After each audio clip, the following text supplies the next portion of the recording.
Welcome to Shatter. Support the channel by liking, commenting, and subscribing. I promise even more interesting stories. She thought I was too weak to notice, too blind to connect the dots. She was wrong. I walked into the house an hour later than usual. No reason. Just needed space. Didn't text. Didn't warn her. Let her sit in the silence for a change. The hallway was dark, but the kitchen light was still on soft, like she expected no one would come home tonight. That was always her signal. If she left the corridor light off, it meant she thought I wouldn't be back until morning. I walked past the living room. Quiet. Past the coat rack. Her jacket was already hanging. She got home early. Must have wanted time to reset the mask. I stepped into the bedroom, and that's when it hit me. Not a sound. Not a movement. A scent. Perfume. Not hers. Not even close. This one was sharp. Foreign. The kind you spray once and it lingers for hours.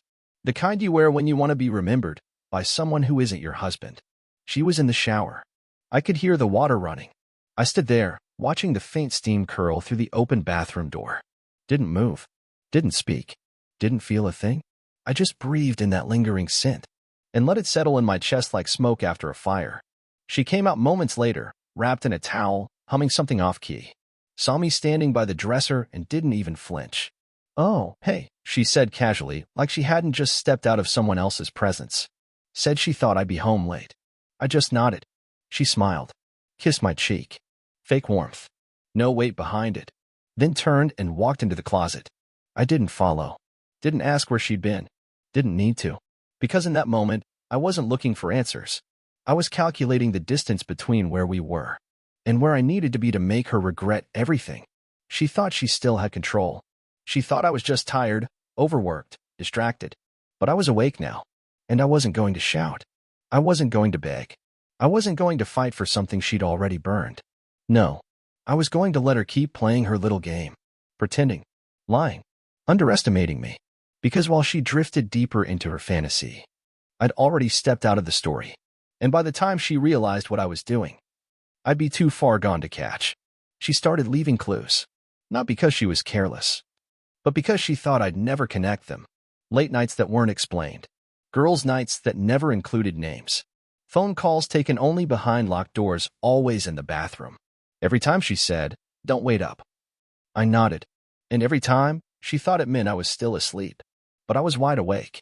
She changed her routine first. Took extra care with her makeup before meetings. Bought new clothes, not for comfort, not for work. Shorter, tighter, louder. Perfume she'd never worn with me. She stopped kissing me goodbye.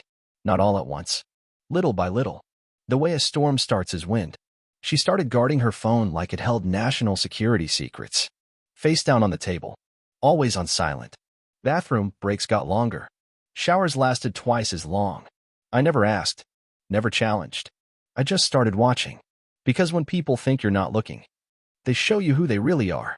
I tracked the names she mentioned casually in conversation. Her new coworker. Her new gym friend. The random clients who needed late dinners. I wrote them all down, not to confront her, but to cross-reference later. I stopped calling her out, stopped asking where she was, stopped giving her opportunities to lie to my face, because I'd rather study the lie in silence than argue with a trained actress. One night she said she was going to a friend's birthday. Didn't say who. Didn't offer details. She wore heels she hadn't touched in 2 years. Lipstick she swore she hated. Took an Uber, even though her car worked fine. When she left, I didn't follow her. Didn't need to. Instead, I pulled out the list. Made notes. What she wore. What time she left. Which excuses she used. Every lie was a pattern. And every pattern has a weakness. She still thought I was in the fog. Still believed I was the same man who used to bring her coffee just because. The man who checked her tire pressure in the winter. Who covered for her when she forgot family birthdays. The man who believed in her. But that man wasn't home anymore. The one standing in his place had ice in his blood and patience in his hands. She thought she was in control, that I was stuck on the leash she built. But what she didn't see was that I'd already slipped the collar, and now I was walking behind her. Quiet, deliberate. Already planning the end. I didn't explode, didn't accuse, didn't even raise my voice. I just started disappearing, not physically, strategically. First, I moved the money. Slowly. Quietly. Nothing illegal. Nothing she'd notice right away. I redirected my salary to a private account, canceled the joint savings auto transfer, cut off the card she used for online shopping, filed quiet requests to remove her name from my investments. One click at a time. She didn't check the accounts anyway. She just spent. And I let her, right up until the rope went slack. Next, I went digital, changed passwords, locked old backups, cleared shared cloud folders, deleted our wedding album from my phone. Not out of spite, out of clarity. She lost the right to be in my memories the second she invited someone else into our future. Then I started peeling myself out of the house, removed my personal files from the office drawer, took down the framed photos from our last vacation, replaced them with blank ones. Empty frames, empty space. I packed a suitcase, just the essentials, placed it in the trunk of my car, always ready. She noticed the changes, noticed them but didn't understand them. One night, she stood in the hallway and asked, "Are we okay?" I looked her dead in the eye. "Of course," I said. "Why wouldn't we be?" She smiled, relieved, mistook my control for comfort. Good. Let her think I was numb. Let her believe I was still under the illusion. Because she couldn't fight what she couldn't see. She thought she held the cards, that I was too scared to flip the table. What she didn't know was that I'd already built a new table, in another room, with a different deck. She noticed I wasn't touching her as much, wasn't texting her anymore, wasn't making plans. She thought I was distant, cold. She had no idea I was already gone. Every smile she faked, every excuse she rehearsed. I logged them, every time she came home too late, and gave me a story with holes in it. I wrote it down, not to confront, but to confirm. I was building something she couldn't see, a world without her, a world where I didn't have to pretend. Because the only thing more dangerous than a man betrayed is a man who learned to stop caring. It was a Thursday night when she came home late again, said it was a work event, laughed as she dropped her heels by the door, like everything was normal. I sat in the living room, lights off, a single lamp glowing from the kitchen. Didn't ask where she'd been, didn't ask who she was with. Just sipped my drink and watched her walk past me. She didn't even flinch, dropped her coat, took her phone out of her purse and tucked it into her robe pocket, the same one she always wore after those late nights. She glanced toward the hallway. "Going to bed," she said. I nodded, didn't move. I waited until the water started running, until the door clicked shut behind her. Then I stood up, walked into the bedroom, and stared at the half-made bed. The air still carried a perfume that didn't belong to her. She wasn't even trying to hide it anymore. She thought she was in control, thought my silence was weakness, that I was breaking down inside, too tired to confront her, too spineless to act. But I wasn't frozen. I was calculating. She moved through the house like she owned the script, like she could keep selling me the same lie every week. And I'd keep buying it out of fear of the truth. She had no idea I was already rewriting the story behind her back. I created a backup phone, synced her data, mirrored her cloud. Every deleted message recovered. Every fake event in her calendar marked. Every late night meeting documented. She didn't notice, because people who think they're untouchable never look over their shoulder. I also installed a camera. Just one. Hidden. Pointed toward the front door. Motion triggered. Silent. It recorded the nights she thought I was asleep. Captured the way she tiptoed in, heels in hand. The way she checked her reflection twice before walking upstairs. She had no idea the lens had already seen everything. I stopped reacting. Stopped engaging. Stopped being the husband she thought she married. And when she walked into that bedroom, humming to herself, I just stared at the ceiling and let the silence do the talking. Because every time she lied to my face, I let her. Every word she spoke was another nail in the box I was building for her lies. She thought I was the same man she could manipulate. Again and again. She was wrong. I wasn't going to confront her. I wasn't going to yell. I was going to let her drown out. In the comfort of her own false security. You learn a lot when you stop asking questions and start listening to the silence. She thought I was giving her space. Thought my quiet was submission. But it was surveillance. I started laying traps. Nothing dramatic. Nothing illegal. Just the kind that reveal who someone really is when they think no one's watching. I left my laptop open one evening. Inbox pulled up. An old message from someone she hated, female name, vague subject. I left it there on purpose. She saw it. I know because when I came back, the tab was closed and she was smiling too wide. Too casual. She thought she'd caught something. But she hadn't found a mistake. She'd walked into one. Next day, I left my backup phone on the counter. Locked screen. Just a message preview showing. Let me know if she falls for it. It wasn't real, but I saw the fear behind her eyes the moment she glanced at it. She blinked too fast. Her breath shifted. I didn't confront her. Didn't ask what she thought she saw. Just picked up the phone and slipped it into my pocket. Let her stew. Paranoia is more powerful than proof. I watched as she started checking her own phone more often. Clearing browser history. Changing passcodes. She was spiraling. Trying to cover tracks I'd already mapped weeks ago. I placed a second audio recorder in the guest room. The one she used for her private calls. A simple black cube, disguised as a charger. Motion activated. Voice triggered. Within days, I had hours of recordings. Conversations with a name she never mentioned. Plans. Jokes. Moans. And worst of all, the tone. That light, mocking laugh she never gave me anymore. She wasn't just unfaithful. She was entertained by it. Amused by the idea of fooling me. I collected the files. Organized them. Labeled every folder by date and name. Burned 2 copies. One for my lawyer. One for leverage. Still, I never raised my voice. Never even changed my routine. Because I wasn't preparing for a fight. I was preparing for a finish. She'd built a stage. Spent months acting out a performance. Telling herself I'd never walk away. That I needed her too much. She didn't realize I'd turned off the lights. Emptied the seats. And locked the doors behind her. The show was over. She just hadn't noticed the curtain had already dropped. She started unraveling. Not from guilt. But from not knowing what I knew. That's the thing about liars. They can handle confrontation. What they can't handle is silence. So I gave her that. And just enough doubt to let it rot her from the inside out. It began small. An anonymous message to her best friend. Did you see what she posted at 2 a.m.? Then another, to her cousin. You really think the work trips are real? I didn't sign them. Didn't need to. People love drama. They fill in the blanks on their own. She came home that week jittery. Double-checking her phone. Scrolling with her thumb, but not really reading. Eyes twitching at every notification. Everything okay? I asked. She blinked fast. Forced a smile. Yeah, just work. Stress. I nodded. Sipped my coffee. Didn't blink once. She started getting distant from her friends. Stopped answering calls. Put her phone face down every time I was near. The paranoia was setting in. I knew because she checked my browsing history one night. Left the tab open. Sloppy. Then she accidentally mentioned Eric during dinner. First time she'd ever said his name. Laughed about how annoying he was at work. That was her test. She was trying to see if I flinched. I didn't. I just said, haven't heard you mention him before. Then went back to cutting my steak. She got quieter after that. More careful. Too late. Because by now, her family had questions. The kind she couldn't answer without backtracking. Why were you in the city that weekend? Didn't you say that conference was canceled? Why is Daniel never in your posts anymore? Every question was a string unraveling her mask.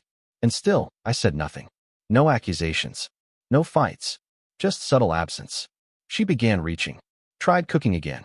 Wore my old t-shirt to bed. Called me babe, out of nowhere. I didn't respond with cruelty. That's not how you end things clean. I responded with disinterest. Thanks, I'd say. Or nothing at all. Because nothing is sharper than silence when someone's drowning in guilt. She thought she still had the upper hand. Thought she was keeping the wheels spinning. But I wasn't in the car anymore. I was watching from a distance.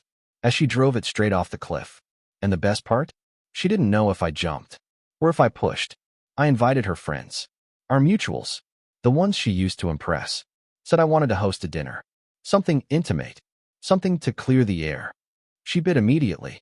Even offered to help plan the menu. Said she missed this, us. I smiled. Let her think it was a white flag. Let her believe I wanted her back. The night came fast.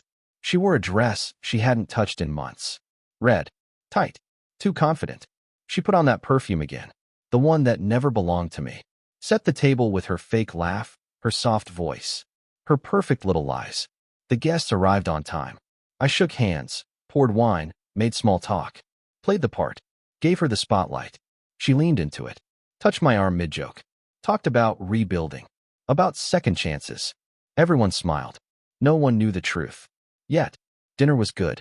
She played the role of the loving wife. Refilled glasses. Brushed my shoulder. Said things like, we've had our rough patches, but we're stronger now. I nodded, watching her performance. She thought I'd crumble in front of the crowd. that I'd admit fault, that I'd beg. But begging was never part of the plan. I wasn't here for reconciliation. I was here for revelation. She raised a toast toward the end, said, to forgiveness. And starting over. The room clapped. I didn't. Instead, I stood up, walked to the kitchen, and returned with a single manila folder. Set it gently on the table, next to her wine glass. She blinked, smiled, confused. What's this? I said nothing. Just sat down. Go ahead, I told her. Open it. The air shifted. Guests leaned in slightly. She opened it slowly, expecting a letter, maybe a romantic gesture. But inside wasn't love. It was data, photos, call logs, printouts, maps, screenshots, names, dates, locations, all of it. She went pale, tried to speak, but nothing came out. One friend leaned forward, reading a message from the file. Another glanced around uncomfortably. I didn't raise my voice, didn't accuse. I just sat there and watched her face fold in on itself. She closed the folder with shaking hands, looked up at me like she was trying to wake from a dream. But this wasn't a dream. This was judgment. I turned to the guests. Thank you for coming. Dinner's over. Then I stood and left her sitting there, alone, in the silence she'd created. After that night, she stopped pretending. The red dress never came back out. The makeup sat untouched. The smile? Gone. She tried to do damage control. Called every guest from the dinner. Tried to explain, twist, rewrite. But they'd seen too much. They didn't say it to her face. They just stopped answering. No more brunch invites. No more heart emojis in group chats. Just quiet exits and ghosted messages. I'd made sure of that. Before the dinner, I'd spoken to 3 of them privately. People I trusted. I gave them the truth before the performance began. Let them see it all without emotion. Without spin. They weren't angry. Just disappointed. And that hurts more than rage. She didn't know how fast a reputation can rot until hers started collapsing by the hour. She tried posting selfies after. Photos with captions like, "Healing is messy but worth it. Some people leave so better things can enter." Nobody liked them. Nobody commented. One day, I saw she disabled the comment section completely.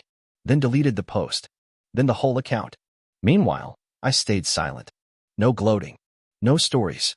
Just absence. Because nothing haunts someone louder than your silence after they ruin everything. She called me. Left voicemails. Texted. Asterisk, you ambushed me. We could have fixed it. You didn't have to destroy everything. But I didn't destroy anything. She did. I just showed everyone what she'd already broken. She tried to call her sister next. Tried to cry her way back in. But I'd already sent the sister everything. No need for explanations. Just timestamps. Receipts. Voice memos. Her family backed off. Not cruelly. Just distantly. Disappointed silence. The kind that says, we're not mad. We're just tired. She lost control because she never had it to begin with. All she ever had was the illusion. A house of cards she built on charm, excuses, and my silence. She thought she could patch it all up. That if she just looked sad enough, said the right things, people would forgive her. But apologies without accountability are just noise. And the room had gone silent. She came to my office once. Unannounced. Security called me. I told them, let her wait. Then never came down. After 45 minutes, she left. She never tried again. Because by then, even she knew. This wasn't a break. It wasn't a phase. It was the end of her access. To my life. To my name. To the man she thought would always be waiting. She thought she could recover. But I'd already pulled the plug. Weeks passed. She still tried. Not every day, but just enough to show she hadn't accepted the silence. It started with short texts. Thinking about you. Then, I miss the way you used to protect me. No reply. She sent photos next. Old ones. Us on the beach. A birthday dinner. Her head on my shoulder, back when she thought the camera would preserve something. Still nothing from me. That's when she shifted tone. The apologies came. Big ones. Dramatic ones. The kind that sound like admissions but avoid real ownership. I made mistakes. I didn't know how to ask for help. I never stopped loving you, even when I was lost. I broke things because I was broken. I didn't even read them all the way through. Just archived them into a folder labeled Ghosts. She started reaching out to mutuals again. Tried to slip back in through the side door. Asked one of our friends if I still talked about her. Said she felt haunted by unfinished business. He told her the truth. There is no business. He's done. After that, I noticed she went quiet again, but not peaceful, just empty. She drove by the house once. I saw her car from the upstairs window. Didn't move. Didn't even go to the blinds. I let her sit in that driveway for 20 minutes. Eventually, she drove off. She never came back. She tried her final move a week later. An email with the subject line, "One last conversation?" Inside, a long letter. She called it a confession, but it read more like a performance. Blamed the affair on loneliness. Said I'd grown distant. That she thought I didn't want her anymore. Classic tactic. Turned the fire she started into a shared burn. At the end of it, she wrote, "Even if you never answer, I need you to know. I regret everything." That word, regret. She finally said it, but not to my face. Not when it mattered. I didn't respond.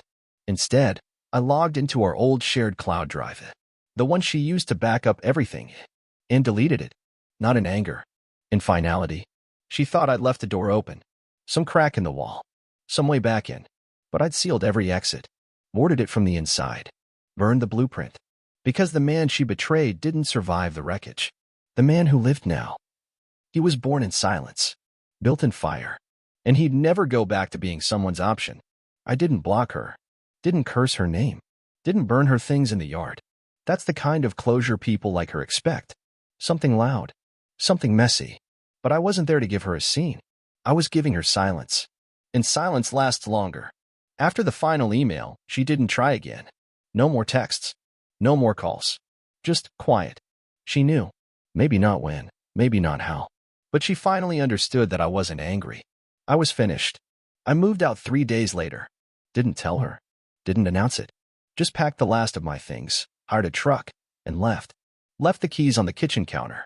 Left her name off the lease to the new place. Left the version of me she thought she owned behind. The man who stayed. Who forgave. Who waited. He doesn't live here anymore. I got a small place outside the city. Quiet. Minimal. Fresh air, clean walls, no ghosts. I bought a new bed. Not out of spite. Because no one else had ever laid in it. It was mine. Started cooking again. Reading more. Sleeping deeper. No checking my phone in the middle of the night. No wondering where she was. No rehearsing conversations I'd never have. Just peace. Every once in a while, I'd hear she asked about me. Through a friend. Through a relative. Just little questions. Does he seem happy? Is he seeing someone? They always told her the same thing. He's doing better than ever. And I was. Not because I'd won, but because I stopped playing her game. She thought I'd come back. That after the dust settled, I'd call. Reach out. Leave the door open just a little. But she didn't realize I wasn't waiting on the other side of that door. I'd walked through it, closed it, and built a new life on the other side. One she was never meant to enter. I don't hate her. That's what confuses people the most. There's no rage. No revenge. No lingering bitterness.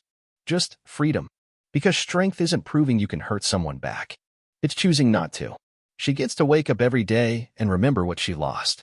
She gets to sit in the silence she created, waiting for a knock that will never come. And me?